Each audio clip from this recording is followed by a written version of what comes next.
Okay, we're live. Okay, so let's just do this.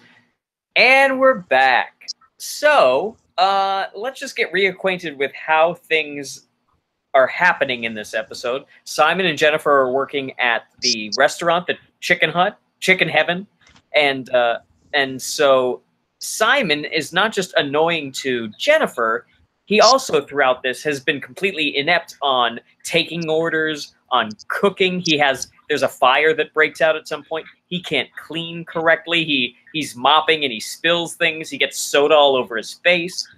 I don't know how he actually makes it through a day. I don't know how this guy ties his shoes, eats food, and then digests it. Like, I think that at a certain point in the day, Simon has to, like, think to make his heart beat.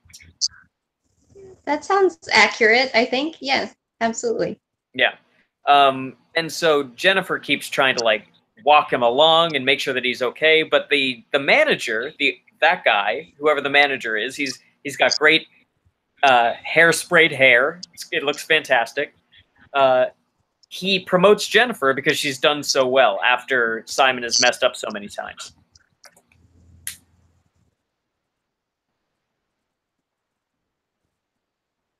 Nothing to add to that? What's that? Do you have anything to add to that? To that, oh goodness. I do worry about Simon, but I worry about I guess I feel like the vessel for the audience in this episode was Jennifer, and I feel like it was so unfortunate that she had to deal with such a toxic person that could easily become this.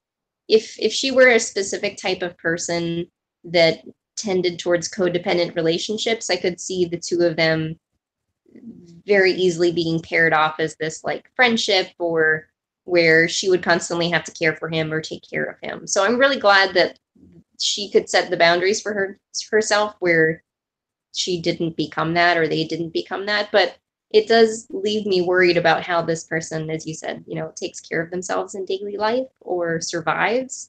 Yeah, I don't know. Yeah, I agree. And also, I would say that Jennifer, in one of the things that I've noticed about her over the past 7 seasons, is the fact that she has had to constantly put out fires with her own family, that, like, they're always so off the wall, and that she's always this sort of center in the eye of the hurricane, that she knows how to deal with people who are constantly awful and toxic. Absolutely. But that makes me sad for her, because I feel like she would probably not feel safe necessarily, because she probably always has to be on guard with her family. So again, I just feel bad for Jennifer that she's constantly the peacemaker or the voice of reason within her family. Yeah. Yeah. But that is Family Ties. That is the show. Yes, absolutely. So, Marla comes over and is, interviewing Alex? Or she gives him $20 because she loves him. Yes. And then, I don't understand why she was interviewing him. I didn't quite understand the tactic that was going to, because it started with, I think, interviewing Steven and Elise, and then turned into Inks, but I didn't understand what the approach was for that. well, he is a sociopath, and as we've established a lot, and he's a narcissist. Yeah. And so, therefore, if you're going to want to, like, ingratiate yourself to Alex, the best way I would say for someone trying to do that is to get him talking about himself. Mm-hmm. I think if you do that, then they'll be like, oh, I always feel so good whenever I'm around Marla. I wonder why that is. And it's because I talk about myself the whole time, and I feel great about it. Yeah. Do we, out of curiosity from your memory, do we ever see these characters, Marla or Simon, ever again? Oh, God, no. No. Okay. It's always a nice shock and surprise anytime any character lasts more than one episode. Okay. Yeah. Okay. The interesting thing that happens in this scene where Alex lets Marla down gently is he says, Marla, I've got a girlfriend. I'm in graduate school. And then I say, whoa. And I pause the DVD and I say, wait a minute. Alex hasn't graduated college yet, and yet not only has he graduated, he's rematriculated into grad school. What the hell is happening? Clearly, he's escalated his education very quickly. Very quickly, and so I feel like this was some sort of mistake that got past the writers' room, as is their want. Yeah. Do you have anything to say about how Alex lets down Marla? I think it was terrible. I don't think that that's the way to do it at all. I thought he was patronizing and demoralizing, and yeah, but that's Alex, I think. So I guess it's in keeping with his character. Yeah, yeah. I mean, in the reality of watching this episode at the time in 1989, I think we're supposed to assume that he's doing the right thing, or he's acting appropriately, or he's being nice. Like, an audience watching this show back then would have thought, it's funny and he's doing the right thing. But when you watch it now, you're like, no, this is awful behavior. Yes, it was appalling. I don't know, but the whole family's treatment of Marla was appalling. So I don't know. It just made me sad. But it's so funny because she's this 8-year-old to 10-year-old girl who's running around your house for like a week, and no one's nice to her ever. No, she who knows what her life is like? Why she has this job at 8 years old? 8 years old, delivering newspapers around a neighborhood. We don't know the size of this neighborhood. We don't know the crime rates or like what this girl's life is like, her home life. Why does she have to have this job? We don't know any of this stuff, but they're just terrible to her. Yeah, two things that we find out about Marla is in the second time when we actually meet her for the first time, she comes over wearing a skirt and jeans underneath the skirt. And Steven makes a point to bring that up. He's like, "Oh, you're wearing a skirt and pants." And she's dressed like Punky Brewster, kind of. Yeah. So that's evidence A. Evidence B is in the scene where Alex lets her down gently, in quotation marks. She's wearing a big pink bow in her hair, and after she's like, "You broke my heart, Alex," and I'm wearing this stupid bow. And so, what is she doing? What are these performative costumes she wears to go over to like crush on Alex with? I don't know. I really don't. She's like, here's a bow in my hair, and here's a dress with jeans. Who knows? This is a poorly introduced and written character that has mixed messages and is treated awfully for a growing young woman who has no idea what she's doing. Yeah, this is, if you were a child watching this is the worst episode to watch, I would think. This is just like... Oh, absolutely. Oh, and then Andy hits on her twice. Yes! 5-year-old Andy. Every interaction with women in this episode is terrible. Like, if a man talking to a woman in this episode, it's terrible.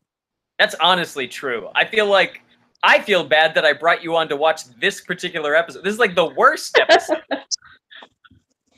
It was unique. It was very unique. Yeah. Andy is like chomping a cigar, being like, "I'll date you, toots," and you're just like, "What's going on here? Who's?" And then Marla treats him like garbage, and she's like, "I don't date toddlers," and it's a mess.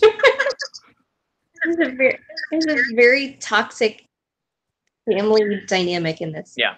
So finally, at the chicken heaven, there's like shtick. They do this big physical thing where he's mopping, and then 3 stuntmen got hired for the week, and they're all flipping and doing stuff, and then he turns on the faucet, and it's spraying water all over the stage.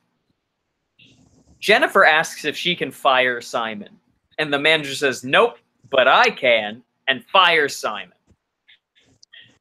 And then Simon runs out the door, and we go back for the backdoor finish in the kitchen.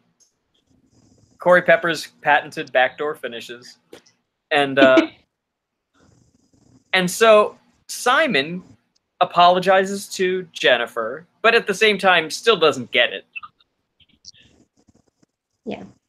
And Jennifer, as you said earlier at the beginning of the episode, gives him the like, hey, this is how you act here, this is how you act here, and we can still be friends. Oh, he pulls out the friend zone shit. Mm-hmm. Yeah. I feel like what is admirable for Jennifer in this not only is her humility and her ability to stay calm in the face of this person, and her treatment throughout the entire episode, but what was I going to say? Oh, so if we look at Simon's character, that perhaps he may be on the autism spectrum, I think that her bluntness and her verbalizing exactly what is needed of here's what a typical interpersonal relationship might be versus here's what perhaps you did wrong that you shouldn't do, I think is totally understandable and necessary. Wow. That's a hell of a read. Do you think that's what's going on with Simon? I have no idea. He could be on the Yeah. spectrum. I do not know. I have no idea. I can't diagnose this character based on one episode. Well, you have to, because we brought you on for that. That's fair. We can't leave the episode until you diagnose everybody on here. I am not a mental health professional, so I will give my layperson response. All right, fair enough.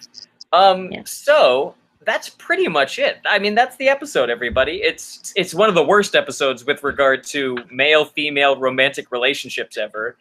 It's one of the worst episodes with regard to the Keatons treating Jennifer. And That's sad. And it's literally the worst episode for how they treat an 8-year-old girl. I think that's fair. And it's missing this episode of Quality Time is missing the classic witticisms of Corey Pepper and Scott Jones. Well, it's the best episode for missing both of those things. So, yeah, that's about it before we send off. Barbara, do you have any things that you would like to advertise that are coming out this week or weekend on Fanbase Press? I would just encourage people to check out the other podcasts on the Fanbase Press Podcast Network. If you like Batman the Animated Series and psychology, check out the Arkham Sessions, which analyzes every episode of Batman from a clinical perspective by a clinical psychologist. You can check out Tread Perilously. You can check out the Fanbase Weekly, which is our geek news podcast. But you can find everything at fanbasepress.com. Yes, indeed. And rate and review all of those shows. Even if you haven't listened to them, give them all 5 stars. All right. Thank you for stopping in, Barbara. Of course. Happy to do it. Thank you for having me. Of course. All right. So rate and review our show on iTunes and obviously give us 5 stars. For questions and comments, email us at qualitytimewithfamilyties@gmail.com. You can follow us on Twitter at QTWFT for any updates. You can follow each of us. I'm at Paul Packler. You can find me at Barbara J. Dillon. You can follow Scott at Follow Jones and Corey at Corepep.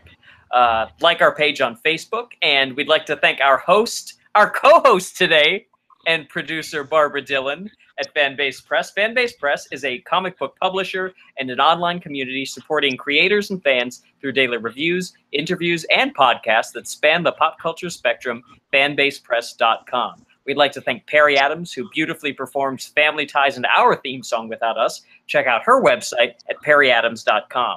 We'd like to thank Bryant Dillon, who I think just walked in the door, who created our fantastic drawing and artwork as well as edits our show. Bryant is the president and co-founder of Fanbase Press. Follow him on Twitter at Comic Book Slayer. And finally, Sean Foster, Fanbase Press's graphic designer, for designing our logo. Gang, we'll see you next week.